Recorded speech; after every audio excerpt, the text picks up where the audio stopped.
Hey there everybody, this is Yamila Fournier here with another COVID Victory gardening tip for you, and today we get to break every rule imaginable. So all along when I've been kind of working with you guys, teaching you how to plant your seeds, there's a few different rules I've been trying to kind of get into your head with starting seeds indoors. Number one, of course, is how many seeds are you going to plant in a single little pot? So you probably only want to put one or two, and then once they get a little bit bigger, you're going to weed out, cut out, eat up, get rid of, do something with the weakest of your seeds, and so that it ends up that each cell has only one plant growing in it, so that it gets all the nutrients available to it there. Well, today we're going to go crowded. The other thing that I usually tell everybody is that your seedlings that you're growing inside need way more light than they will get in a sunny window, because even a sunny window doesn't get sun all day long, and the sun is often not super intense in April and May. You get some cloudy days and stuff like that. Not enough. You need artificial light. You need to be able to, if you want tomatoes or peppers or anything like that, you really need to have some sort of supplemental light source for your seedlings, and keep it close, keep it a couple of inches above the leaves so they get really strong. That's your second rule. The third rule is that once your plants get a little bit bigger, they're going to need to be fed. So think about some sort of liquid fertilizer that you can add. If you want to go the organic methods, there's wonderful fish and kelp fertilizers that you can use that feed your seedlings really nicely. Well, today we're throwing all of that out the window. We're going to plant crowded. We're not going to really care too much about the light, and we're not even going to care much about feeding or at all about feeding. We're doing what's known as a really quick turnaround crop. We're going to grow microgreens today. And all microgreens really means is really tiny greens. So say you've gone out and you've gotten like a really nice taco from that food truck. Sometimes they have a sprinkling of little tiny green stuff on top. You can't even tell what it is sometimes. Those are usually microgreens. They look kind of like the short side of that, those little things. I'll show you even closer up. See those? Those are basically what happens when you plant a seed and they pop up. Those are the first couple of leaves. They're not even real leaves, they're cotyledons. They're the thing that's inside the seed that just gets activated by adding water.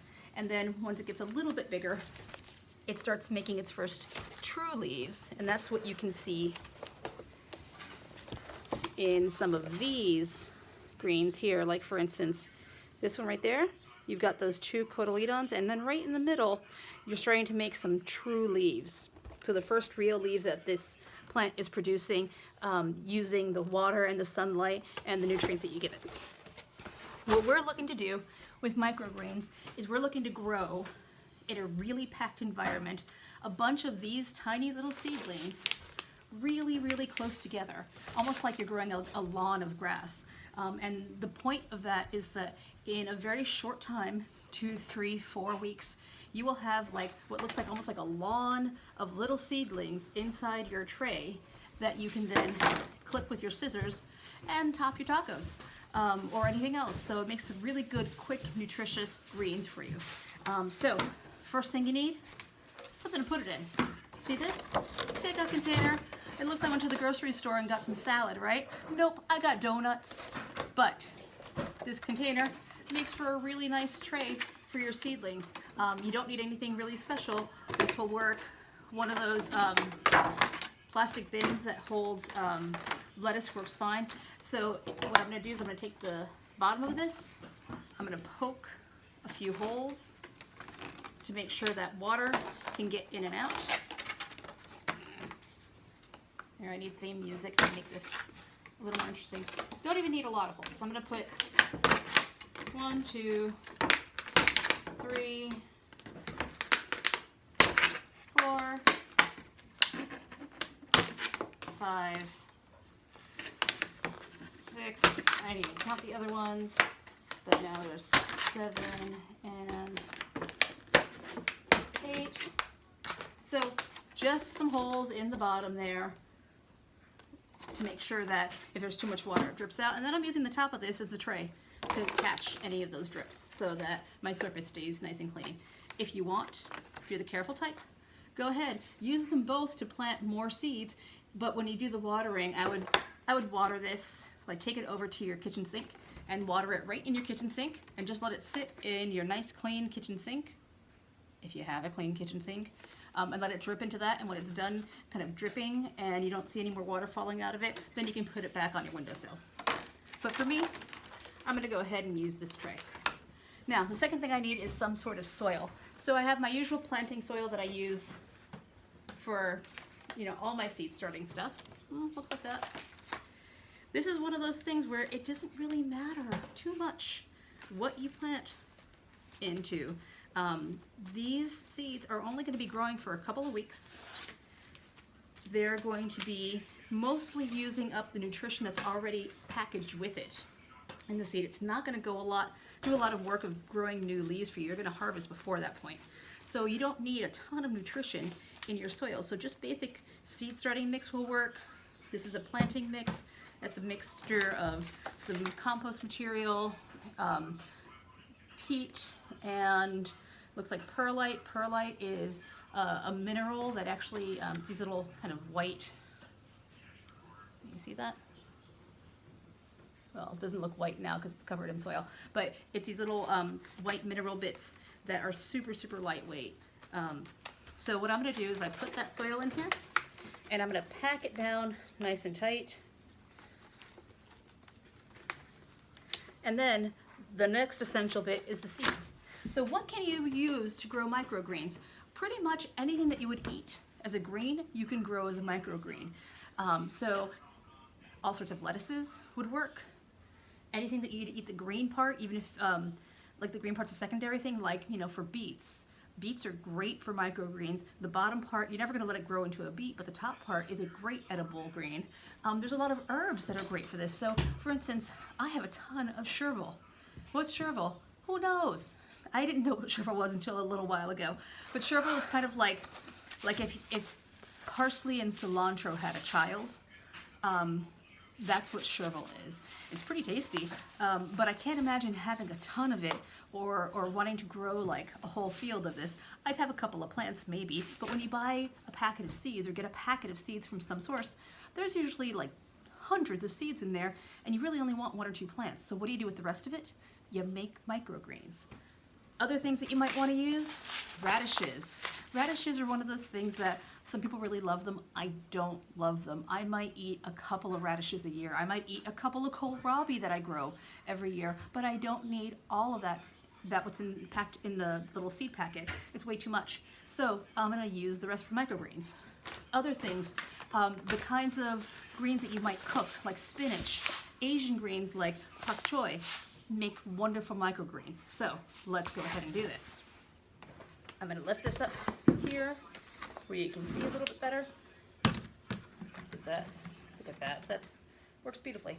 So in this tray, mostly for display purposes, what I'm gonna do is I'm gonna make a row of each of my kinds of seeds that I just talked about. So here is some pak choi. And so I'm gonna really densely pack this. Usually, you know, when I plant like 1 or 2 seeds. So this feels really unnatural to me. So the first thing I'm gonna do is I'm going to kind of make a little indentation here with my finger. So I know this 4th is the pak choi 4th. This is gonna be chervil. That will be, let's say, beet greens. And this one will be radishes. Great. So I kind of have these very hard to see lines in there that kind of divide the space up for me. And I'm gonna take my seeds. I'm gonna take a lot of them. Like that is a huge number of pak choi seeds. And I'm gonna sprinkle them in pretty densely. I'm gonna sprinkle them in so it almost looks like, you know, if you put sprinkles on cake. Not all the way packed, but pretty much where there's a whole bunch, some of them even touching each other, right across the top. Doing that. So that's level 1, pak choi. Next, I'm gonna use chervil. And the reason I'm doing this in alternating rows is because I'm gonna take this set of microgreens over to an event where I'm going to put it on displays for people to see. But the other reason too is that if you're not quite sure what's what, putting things next to each other that look really different when they're growing is a great idea. So I know, because I know, I've grown a little bit of it already, that pak choi when it comes up looks really different than sherbal. So I won't be mistaken with what's what. So again, I'm just going to sprinkle these right on top. Didn't take much. Next up, let's go with radishes. Your radish seeds, a little bit bigger than your pak choi seeds, but not too far off looking from that. Now, if you want to get a nice guide to what all these things are going to taste like when you harvest them, I'd say go to a reliable seed company that sells lots of seeds for microgreens. Like for instance, there's a company in Maine called Johnny's that sells great microgreens. And like at first I wasn't sure, can sherbal be a microgreen? Turns out they sell it as a microgreen. So the way I see it, if the folks at Johnny's say that I can do that, I'm doing it. And then last but not least, we're going to go with beets. Oh, this one's pretty closed package here. There we go. I thought it had already been opened once.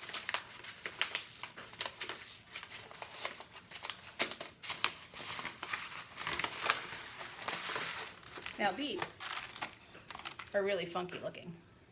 I don't know, can you see? Yeah, they're really bumpy and odd looking. So I'm going to go ahead and sprinkle a bunch of those. And that's it. Now, let's bring this up close to the camera so you can see. That's what it looks like. Pretty close together. You can barely tell what's there, but you can see those little dots. Almost imagine if you had brown sprinkles on a cake. So now I've got that done. I'm going to take a little more of my soil and I'm going to put some on top. Not a ton, but just kind of enough to keep it covered. Like just a barely sprinkling.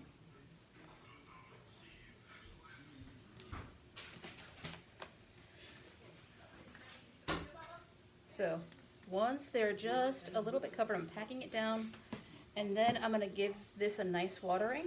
And I want to show you my fancy new watering can.